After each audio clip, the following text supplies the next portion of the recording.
So now, without further ado, the man of the event, Drew-Montez Clark.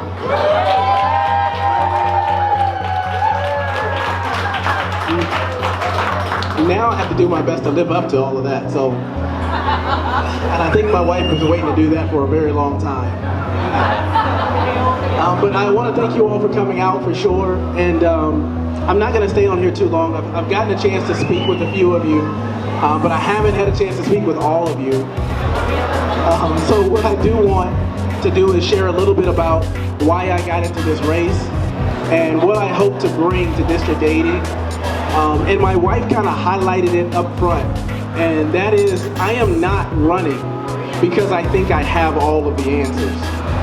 And I think it would be remiss of me to sit here and believe that just because I live in this district with my 3 beautiful daughters and my beautiful wife, that I have all the answers. What I realize is that I am merely one voice in a pool of many. And if I don't start with the fact that my job is to provide you all a voice in Tallahassee, then I'm getting started off on the wrong foot. So the only promise that I make to you all is twofold. And that is every voice or every person that I talk to, every concept that I experience or hear, every bill that is introduced, every one that I introduce will be filtered through 2 perspectives.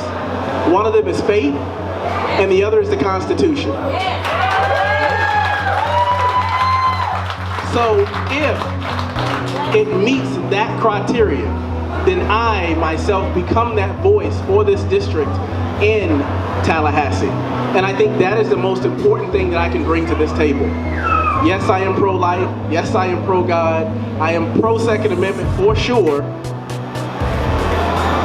But those things should be givens when we talk about conservative values and things of that nature. I think right now we need strong leadership that is not afraid to stand tall on the things that we all believe in, that are not afraid or will not bow to a mob, will not bow to people who don't, or trying to tear down all the things that we hold dear. To be honest, I had no political aspirations before 6 weeks ago. But I issued a challenge, and it was called the Patriot Challenge. And it was, pay attention. We have a tendency to overlook state and local politics. We look at who's going to be in the White House. We may look at who's in the governor's race, but then we get to the last 2 weeks, and then we try to figure out and scramble who the rest of those 50 names are on a ballot. Those people are the very people that will impact us directly soonest, quickest. Does that make sense? Yeah. So we cannot overlook those processes, and we need to understand who we're putting into these positions of leadership, because they need to understand one point, and that is the government derives its power from the consent of the governed. Who are the governed? The people. And we need to realize that, because me nor anyone else can get into office and forget that I am there to serve. It's called servant leadership. I'm not providing District 80 with my voice. I'm providing District 80 with your voice based on those 2 principles that we talked about, faith and the Constitution. So the Patriot Challenge was, look at the people who are making decisions. Look at the leaders who are remaining quiet, because leadership demands that you're not quiet in moments like these. If they're making decisions that are contrary to faith and the Constitution, then take note and you take that to the polls. Not just in November, but also in August. August 18th is your first opportunity to do that. And we all need to participate in that process. I issued that challenge, and then I followed up with, if you cannot find anyone that embodies those principles, then you run yourself. So I was fist bumping to that post. But it wasn't until a week later that I read my own post, and I became convicted by my own post. That is why I'm here right now. And I'm here because I represent something that everyone says does not exist.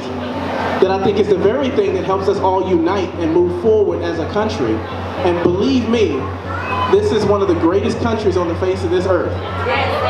And I feel like we are in a war right now for the soul of this country, which demands that none of us are quiet.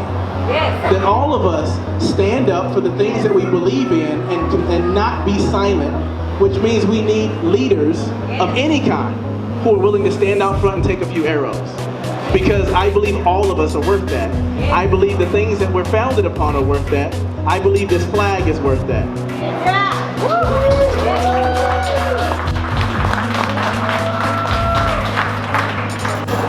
But the question I also ask myself is, what America do I want my girls to grow up in?